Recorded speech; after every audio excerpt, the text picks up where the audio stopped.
Hello, hello. So the first poem I'm going to read is called Midwestern Nostalgia, and I thought it was kind of perfectly timed because this is going to be my last slam. I'm actually moving to Washington, D.C. next weekend. Yeah.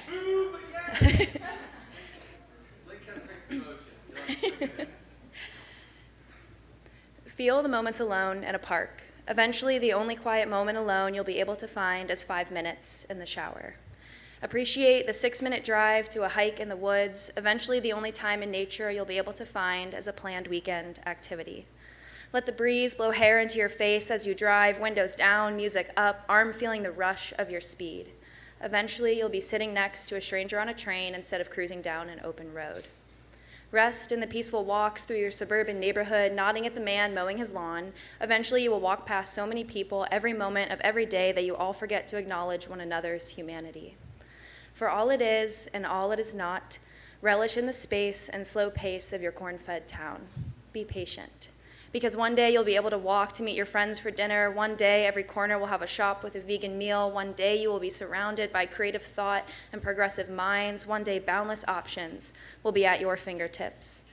And you will have escaped the parking lots. Sorry, lost my spot.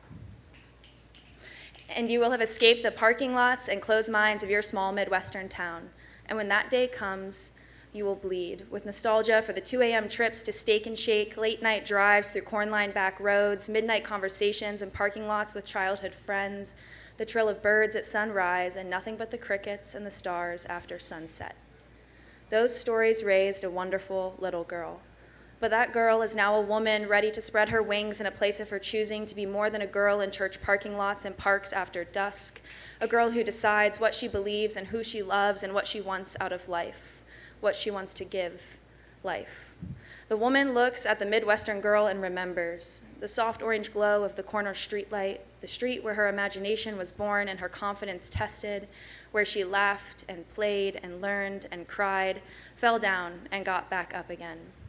The sounds of the city beckon, and when that day comes and the song of birds is replaced with the chorus of the cityscape, the woman will feel love and gratitude for small beginnings and return to her present with pride.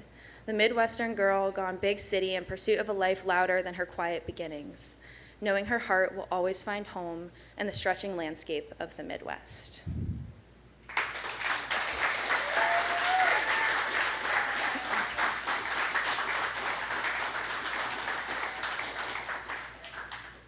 Okay, I wasn't gonna do two, and then I decided I'm gonna do two.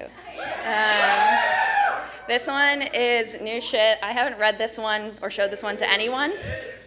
And it's called All Mine. There are some things that are just mine, that friends don't care to know and lovers can't bear to learn, like the way the first boy I kissed used to trace my thumb and outline its fingernail, how that sensation always takes me back to that memory. The way a smell reminds me of the first guy I could maybe fathom the idea of sex with, how it took 22 years to feel that, even in an inkling. The way another smell makes me shrivel, singeing my nostrils with the rote flesh of a guy who used my body like a plastic blow-up doll, and how I used him as a cry to the Lord to make a part of me work I was convinced was broken.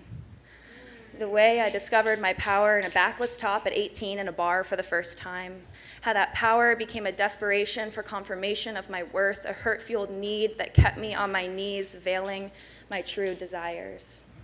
The way I felt a sinking warmth instead of a rising anxiety when a fire-red line-dancing country girl stood too close. And in that moment, everything I thought I knew crumbled. All these stories, their sights and scents and sensations, they are the mosaic of experiences that have made me, me. And while friends don't care to know and lovers can't bear to learn how all these and every other little moment felt resonant in my soul, connecting me with my power and self-knowledge, I've learned, and I know, that I am my own lover and my best of friends.